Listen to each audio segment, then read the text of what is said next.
അല്ലാഹുവിന്റെ റസൂൽ ഏൽപ്പിച്ച ഉത്തരവാദിത്വമാണ്, ദൗത്യമാണ്. അന്ന് വരെ ആ പരിശുദ്ധമായ ദീനുൽ ഇസ്ലാമിന് സക്കാത്തിന്റെ മുതൽ കൊടുത്തവര് ബൈത്തുൽ മാലിന്റെ ഖജനാവിനകത്ത് കിടക്കുന്ന ഈട്ടപ്പഴത്തിനും മുന്തിരിക്കും വേണ്ടി കാവല് നിൽക്കാ അബൂ ഹുറൈറ റളിയല്ലാഹു അൻഹു തയ്യാറായി കാവല് നിൽക്കുകയാണ്. ഒരു കള്ളം വന്നെടുത്തു കൊണ്ടുപോകാൻ കഴിയൂല, ആർക്കും മോട്ടിച്ചുകൊണ്ട് പോകാൻ കഴിയാത്ത രീതിയിൽ മഹാനായ അബൂ ഹുറൈറ റളിയല്ലാഹു അൻഹു കാവല് നിൽക്കുകയാണ്. സഹോദരങ്ങളെ, നിങ്ങൾക്കറിയുമോ, പാതിരാത്രി കഴിഞ്ഞപ്പോൾ ഒരു അനക്കം കേൾക്കുകയാണ്, കാലൊച്ച കേൾക്കുകയാണ്, ആരോ കടന്നു വരുന്ന ശബ്ദം കേൾക്കുകയാണ്. ഒരു കാൽപെരുമാറ്റം കേട്ടപ്പോൾ മഹാനായ അബൂ ഹുറൈറ ഓടി ചെല്ലുകയാണ്. ഇനി ഞാൻ വിശദമായിട്ട് ഞാൻ എഴുതിയ ഗ്രന്ഥത്തിലുണ്ട്. പ്രിയപ്പെട്ട സഹോദരങ്ങളെ, ഇന്നലെ ഇവിടെ കൊടുത്ത ഇന്ന് കൊടുക്കുന്ന ബുക്കിലുണ്ട്. പ്രിയപ്പെട്ടവരെ, അബൂ ഹുറൈറ റളിയല്ലാഹു അൻഹു ഓടി ചെല്ലുകയാണ്. ഇതാരാണ്, ആരാണെന്ന് അറിയാൻ വേണ്ടി ചെല്ലുമ്പോൾ നാട്ടുകാരനല്ല, അറിയില്ല, കള്ളനാണ്. ഖജനാവിനെ കെട്ടുന്ന ഈത്തപ്പഴം മോട്ടിക്കാൻ വേണ്ടി വന്ന കള്ളനാണ്, പെരുങ്കള്ളനാണ്. ചിന്തിക്കണേ സഹോദരങ്ങളെ. അബൂ ഹുറൈറ ഓടിച്ചെന്നവനെ അങ്ങ് പിടിക്കുകയാണ്.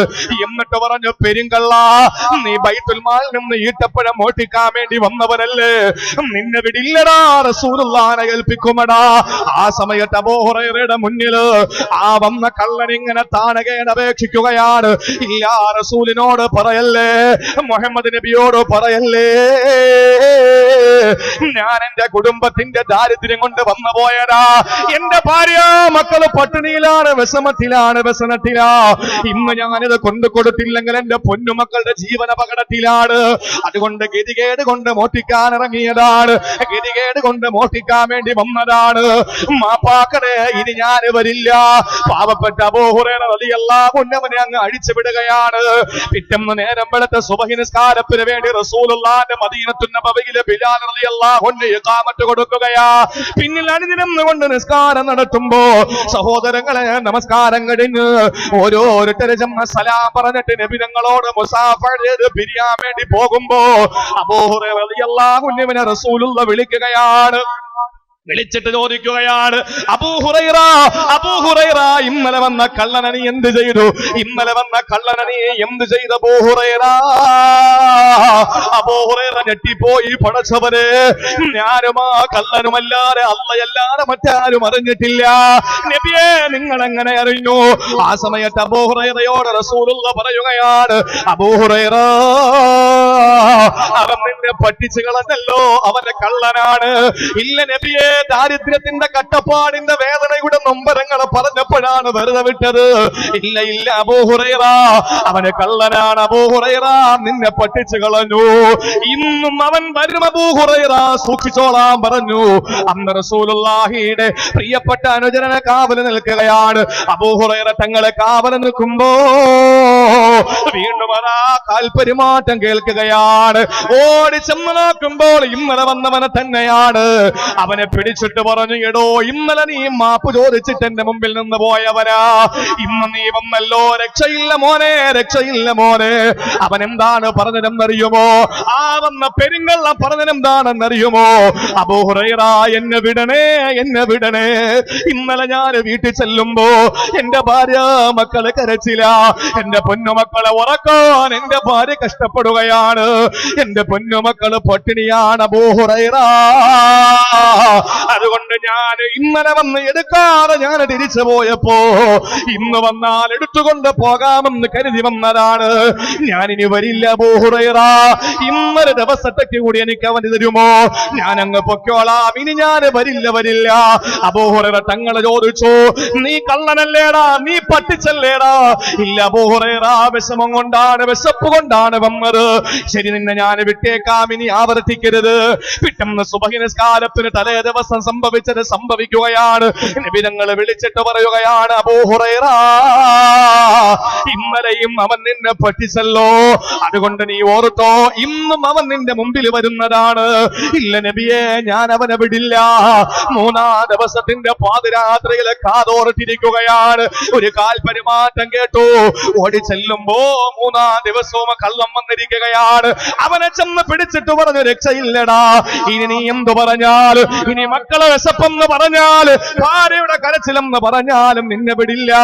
ആ സമയത്ത് എന്താണ് അബൂ ഹുറൈറയോട് ആ പെരുങ്കള്ളം പറഞ്ഞതെന്നറിയുമോ പ്രിയപ്പെട്ട സഹോദരങ്ങളെ?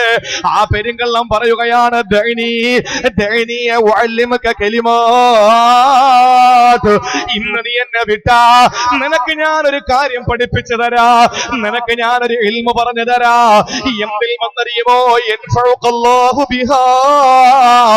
നിനക്കതുകൊണ്ട് വലിയ പ്രയോജനമാണുള്ളത്. അല്ലാഹു നിനക്ക് വലിയ കൂലി തരുന്ന ഒരു ഇബാദത്ത്, ഒരു അമല് ഞാൻ നിനക്ക് പറഞ്ഞു തരാ.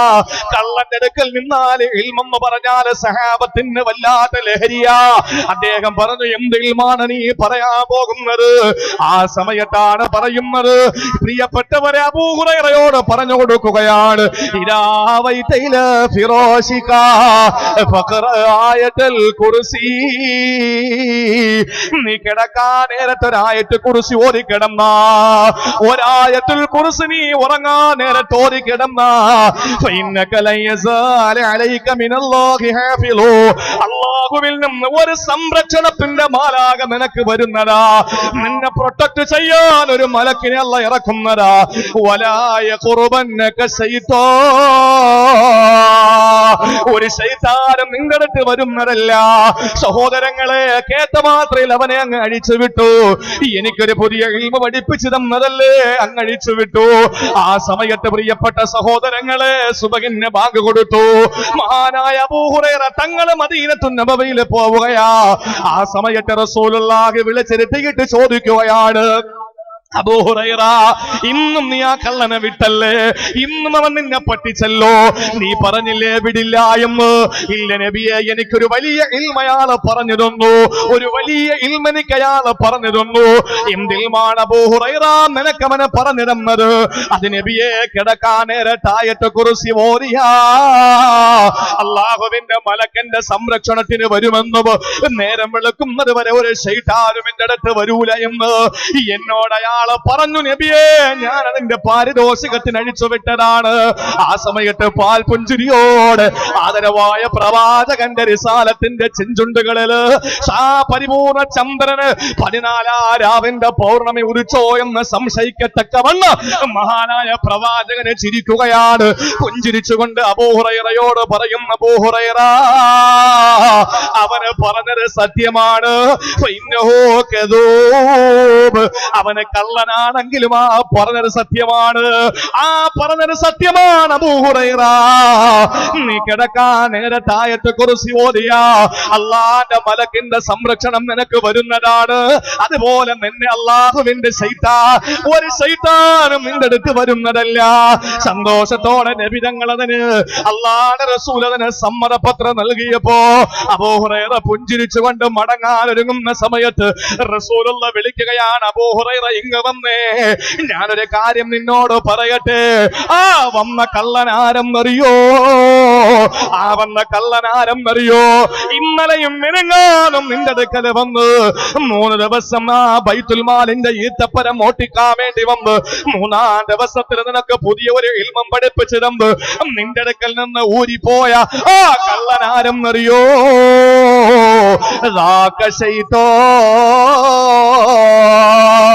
ആ വന്നത് ഒറിജിനൽ ശൈത്താനാണ് അബൂ ഹുറൈറ. ആ വന്നത് ഒറിജിനൽ ശൈത്താനാണ് അബൂ ഹുറൈറ. അബൂ ഹുറൈറയ്ക്ക് ആയത്തുൽ കുർസി ഓതുന്നത് കിടക്കാൻ നേരത്തെ മഹത്വമുണ്ടെന്ന് പഠിപ്പിച്ചു കൊടുത്തത് ശൈത്താനാണെങ്കിൽ ഇന്ന് കേരളത്തിന്റെ ചെറുപ്പക്കാർക്ക് ബാങ്ക് എന്തെന്നറിയൂല, നിക്കാമത്തെന്തെന്നറിയൂല, ബാങ്കിന്റെ മഹത്വം എന്താണെന്നറിയൂല, ബാങ്ക് വിളിക്കുമ്പോൾ എന്ത് കേൾക്കണമെന്ന് പറയണമെന്നറിയില്ല. അത് കേരളത്തിന് പഠിപ്പിച്ചു കൊടുക്കുന്നതിന് കാരണക്കാരനാരാ? ബാലകൃഷ്ണപിള്ള തന്നെയാണ്.